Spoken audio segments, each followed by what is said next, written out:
Hello, what's up everybody? This is just a recording of the offline taking down Takezo. So yeah, this took, let's see, started at about 5:40. He was dead at about 7:20.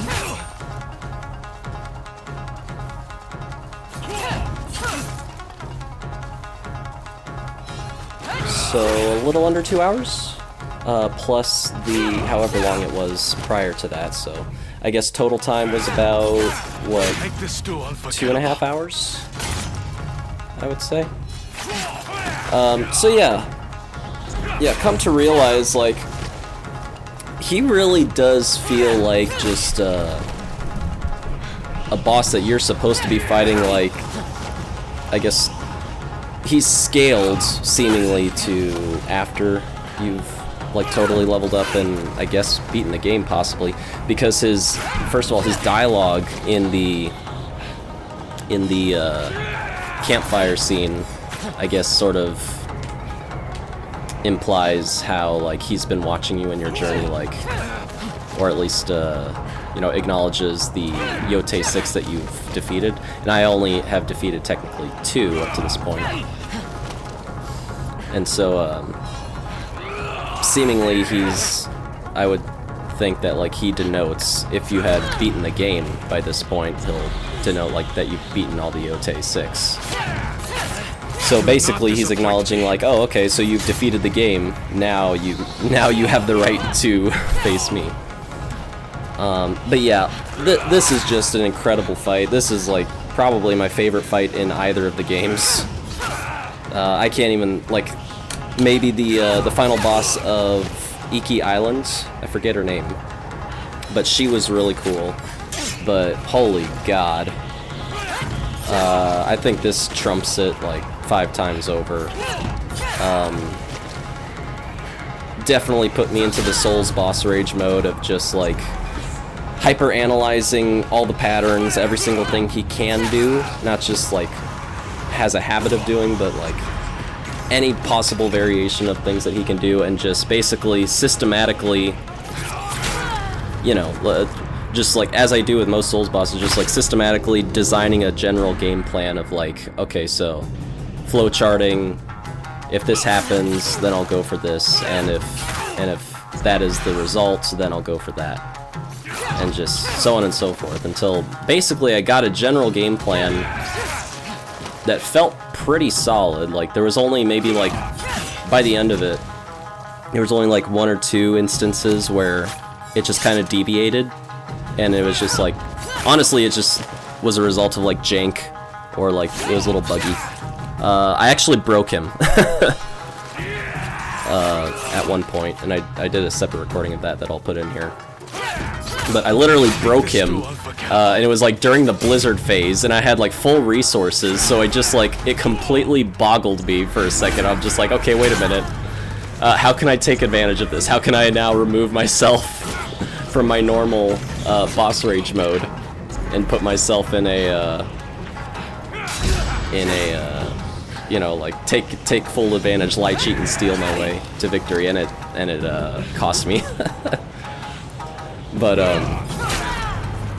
yeah, by the end of it, it really felt like I was just in a full Souls boss mode, and just like really, like, it put me into like, okay, I'm just gonna get good, just like fight it enough times that it's just instilled into my muscle memory, the exact parry window and the exact dodge window. More importantly, the dodge window. I pretty much came to the conclusion that it's like, it's just overall more, it was more beneficial to just go for the perfect dodge punish every time, even though like there were still like a few occasions where he would literally punish me for getting the perfect punish.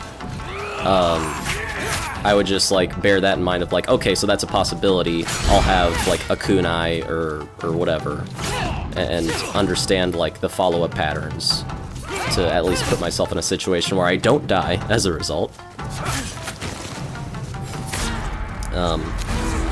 And like the perfect parry was something that like it was more of a desperation play. Like if I was in the Blizzard phase and I just had like 0 resources, 0 spirit, 0 nothing, 0 anything, and it's like, okay, I literally am like 1 parry away from having enough spirit for a revive, then I'll go for it. And also a big part of it was the armor I was using, which coincidentally is like probably my favorite armor in the game. This is like my favorite look of Atsu in the game at this point. But conveniently just happens to be the armor that has like the best parry and I guess perfect window. Like it gives you a moderately larger window for that stuff. So because like just the speed of his attacks and just the speed of everything that he's able to do is just like, that was a necessity for like how low leveled I was and shit. But pretty much it was just a matter of trial and error. Eventually I got to the point too where it's like, it was like a journey. It was much like a lot of other Souls boss rages. It's like, you know, I have the phase of, okay, I'm learning, and then I have the phase of like, okay, I have learned everything, now time to be perfect. And then sometimes if I'm really lucky, and these are the special ones, if I'm really lucky, I get to the part 3 of that journey, which is, I've learned everything, and I'm doing everything perfectly. Now it's time to have a little fun with it. So literally by the end of it, I am pretty much just dodging and parrying every single thing imaginable, and also just like getting in quick hits and stealing turns, and like getting punished for it, but like I'm able to get punished for it and then recover because I know exactly what to do. And it was just like peak. Pun intended. It was literally peak. The whole fight takes place on the peak of Mount Yotei, and it is appropriate because this is like the peak combat of the game, or as it felt to me.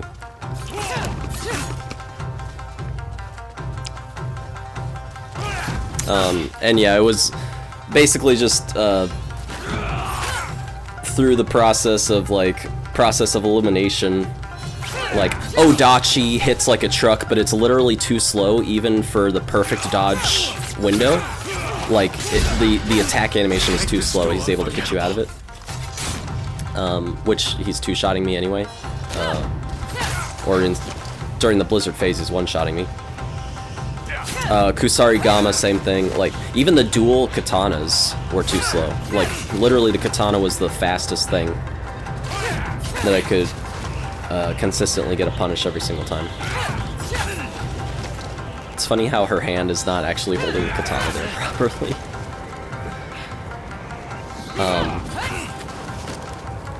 The Blizzard phase was something else too, like, just pretty much getting myself to that point where during the Blizzard I'm not really building spirit as much, I don't think. Do not disappoint me. And obviously my health bar is lower to the point where I'm gonna get one shot no matter what. Like, trying to put myself in a situation where I'm always gonna be in the Blizzard phase with the ability to revive was like half the battle. So, you know, that resource management was like a big part of like the enjoyment of the learning process, and just like, you know, all this. Because, like, even, like, with his quickest attack, like, his cross slash, even when I was, like, to the point where I could, like, pretty confidently dodge it and, like that and parry it, like, he would still, you know, get in a quick hit every now and then, and another tough part was Give me a fitting not end. getting stuck in a loop where he would down me, and then I would try to revive, and then he would instantly attack me again. So like, watch right here. So basically, like, trying to use a resource to distract him like a kunai is what I ended up relying on, which I'm not completely certain, but I'm pretty sure by like low health during the blizzard phase, he's just gonna parry every single kunai you throw at him. I'm not positive on that, but it really felt like it. Unrivaled a bit longer. Like when his health got to that point, he would just parry kunai no matter what, seemingly. So they were more so out of like distractions. And of course, like, using the sake to, like, give myself some spirit in a pinch during that. Like, basically using the kunai to distract him, and if it hit, then I was able to get a free drink to build my spirit back, which was, like, invaluable during the blizzard phase. Yeah, this is the point where I start having fun with it. Because I'm just like, okay, I think I'm confident enough to just have some fun with this. and it really was. This one I think I have a little too much fun, but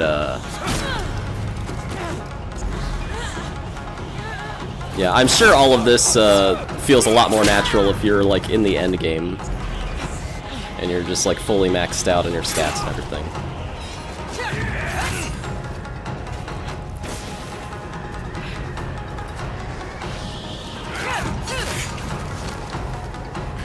Because basically, yeah, the loadout I was using was like the armor that increases my...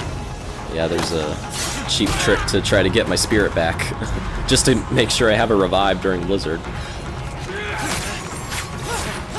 And yeah, I even got to the point where I was able to recognize, like, even when I wasn't getting the perfect dodges, I was able to recognize, like, which sequence it was, and go for a cheap hit.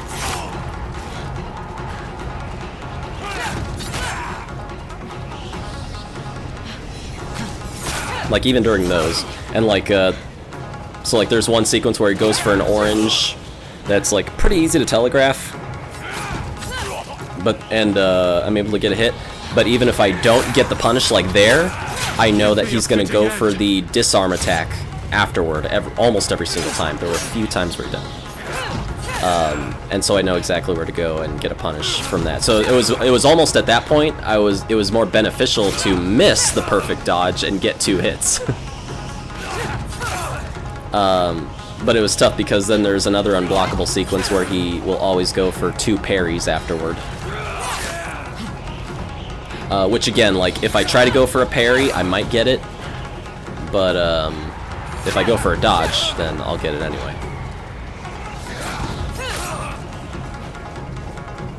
And it was pretty much just like going for parries in this part. Oh yeah, that was the fun part. Yeah. Finally, I am Takezo the Unrivaled no more.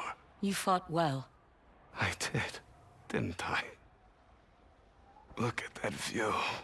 This is a good death. A good death. You're the Unrivaled now, Atsu. May that title suit you better than it did me.